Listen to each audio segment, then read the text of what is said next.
episode of Pokémon Generations, and Espurr got kicked in the face. That's the only thing that people are going to remember from this week's episode of Pokémon Generations, and honestly the only thing I could remember from it. That and the fact that apparently Espurr can fly. Did anybody know that Espurr could fly? I know that it's a psychic-type Pokemon, so it's probably using its psychic abilities to fly, but that was just a weird moment for me. That being said, to me, this was an okay episode of Pokémon Generations. Honestly, I was expecting something a little more grander, like maybe a big epic battle between Xerneas and Yveltal, especially considering that we're kind of like at the tail end of the X and Y storyline. Instead, we ended up getting this episode which is basically dependent on how much you actually played Pokemon X and Y, because it's actually based on this post-game event where this young girl that Looker, the detective was looking after, was transformed into this super badass Pokemon thief by Xerosic, who is one of the heads of Team Flare, who doesn't even appear in this episode. Basically, it's this girl who is wearing this, like, kick-ass Tron uniform, and she goes around stealing Pokemon, like literally taking the Pokeballs, and she had a really close relationship with Looker and the Espurr who goes by the name of Mimi, and there's a really shocking scene at the beginning where she just kicks this Espurr in the face, and it's just, it left my jaw on the floor. I didn't expect to see anything like that in Pokemon Generations, and it reminds me that this is very different from the regular Pokemon anime series, and it makes me want to see more. I just wish they wouldn't pick and choose some of the most random-ass storylines from the series.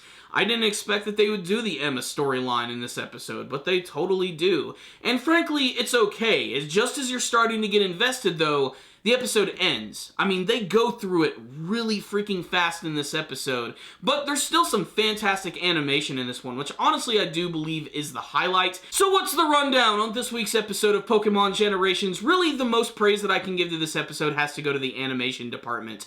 When they had Emma running around on the rooftops looking like some sort of weird futuristic ninja, that looked really freaking swift and awesome. All of the scenes with Espurr too were really fantastic, being both incredibly cute, kind of disturbing, and surprisingly badass at the same time, especially at the end of the episode, when it basically just decides to, like, headbutt right into Emma's face. That was a really hardcore scene, basically getting revenge for getting kicked in the face earlier on in the episode. And that, like I said, is arguably the most shocking element of this week's episode. Just, there's something weird about seeing a human just torture such an adorable looking creature, or at least attack it in such a violent fashion. There's a lot of shock value with that scene. That and the fact that I just still can't believe they chose such a random post-game element to turn into an episode.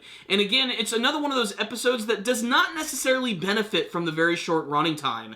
Like I said, just as you're getting invested, the episode is over. I would have much rather just seen like a random Pokemon battle set in the Kalos region, as opposed to just seeing some random story element that they were just sort of cherry picking, but that's kind of the entire point of Pokemon Generations. At least that was their intention, where they were just going to take some small elements from the story, give you a little short version of that. I just wish they would have chose something that was a little more interesting, especially because I was looking at the comment section of the actual episode, and a lot of people were confused as to what was going on.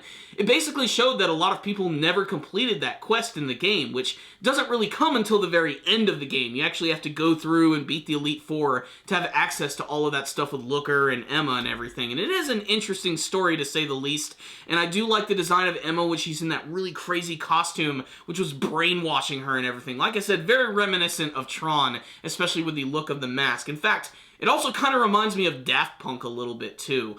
That being said, this was still a really well-animated and great-looking episode of Pokemon Generations, but like a lot of the previous episodes, it just left me wanting more. This is a series which is definitely hampered by its very short running time, and it just begs for a remake or a reboot, which actually gives it a longer format. Like, I would still love for them to actually just go back from the beginning, start from Generation 1, make a series, make it like a 50-episode solid series, and do the same for every single generation. From beginning to end, choose the best parts from those games and turn it into a really cool story. With that in mind, this is still a super watchable episode of Pokemon Generations, and we can't complain they're giving it to us for free on YouTube.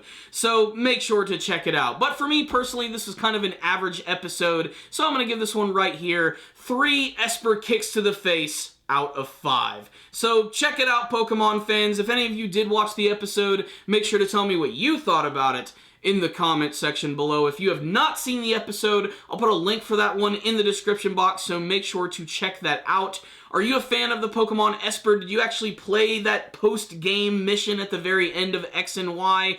What do you want to see from the final episode of Pokemon Generations? Personally, I'm hoping that they're going to do something for Sun and Moon.